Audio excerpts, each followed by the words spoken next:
प्रदेश लांबच्या सुट्टीमुळे भाविकांची गर्दी पाहायला मिळते।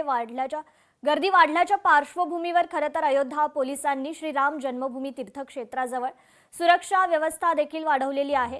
अयोध्याचे एसएसपी डॉक्टर गौरव ग्रोवर यांनी ही माहिती दिली आहे। सध्या माघमेळा सुरू आहे आणि त्यात ही लांबची सुट्टी आलेली आहे, त्यामुळे भाविकांची संख्या वाढल्याचं त्यांनी सांगितलंय। तर उत्तर प्रदेशमध्ये या ठिकाणी भाविकांनी गर्दी केल्याचं पाहायला मिळतंय। श्रीराम जन्मभूमी तीर्थक्षेत्राजवळ सुरक्षा व्यवस्था त्यामुळे वाढवण्यात आलेली आहे।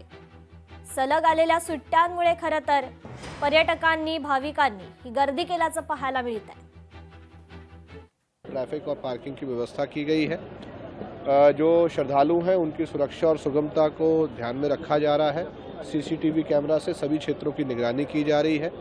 जितने भी हमारी फोर्सेस यहाँ पर डिप्लॉयड है, चाहे वो जनपदीय पुलिस है, एसएसएफ है, पीएसी है, सीआरपीएफ है, एटीएस है, और इसके अलावा जो रिवराइन सिक्योरिटी के लिए भी हमारे पास यहाँ पर फोर्सेस हैं, उन सभी को अलर्ट किया गया है, सेंसिटाइज किया गया है। लगातार हर गतिविधि पर नज़र रखने का प्रयास किया जा रहा है। मुंबई महापालिका तिरंगी रोषणाईनं उजळली आहे। प्रजासत्ताक दिनानिमित्त तिरंगी रोषणाई करण्यात आली आहे। आज भारताचा 77वा प्रजासत्ताक दिन आहे। याच्या पूर्वसंध्येला तिरंगाई रोषणाईनं बृहन्मुंबई महानगरपालिका मुख्यालय उजळून निघालेलं आहे।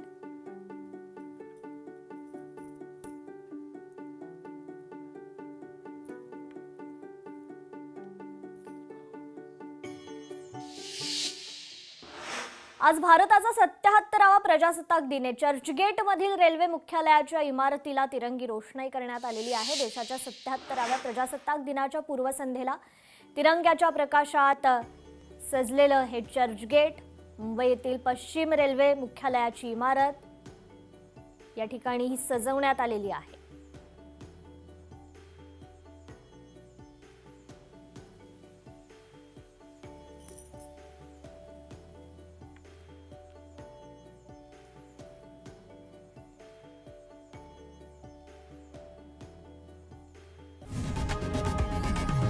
लोकशाही मराठी ऐका, पहा, जागरूक रहा।